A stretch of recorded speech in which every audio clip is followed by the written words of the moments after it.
ঘটুক, চলো অযোধ্যা ফিরে চলো।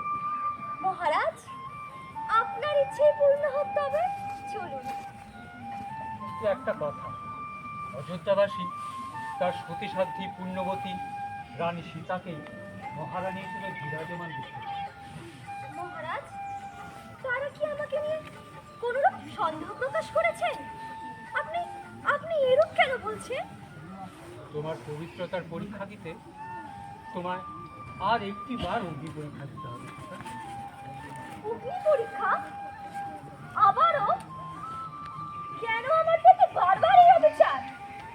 গত বছর বনবাসকালে পত্নী ধর্ম পালন করতে আমি আপনার অনুগামী হয়েছিলাম। বিধির লেখন মেনে দশাননের বন্দি দশায় হাসি মুখে প্রতীক্ষা করেছি শুধুই আপনার। কিন্তু আমিও লঙ্কা বিজয় করেছি, দশাননকে পরাজিত করেছি তোমার উদ্ধারার্থে। কিন্তু আজ আমি বলবো তা মিথ্যে।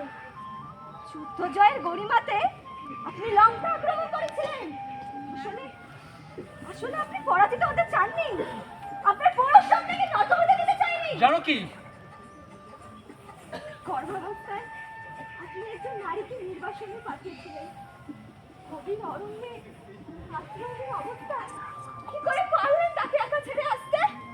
জানো কি, আচ্ছা আচ্ছা, আপনি তো একজন পিতাও, বলতে পারেন আমার অবুঝ সন্তানেরা কেন আজন্ম পিতৃস্নেহ থেকে বঞ্চিত থাকলো? জানো কি, যদিও বা ছুঁয়ে নিতে এসলেন, তাও শর্ত সাপেক্ষে। সবই বিধির বিখর চিন্তা। তাই তো নিয়তিটা আমার বিদ্রোহ। চাই না এমন মহারানীর আসন, চাই না এমন অপমান শৃঙ্খল।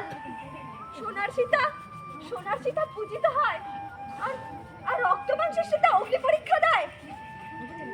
হায় রে বিধাতা!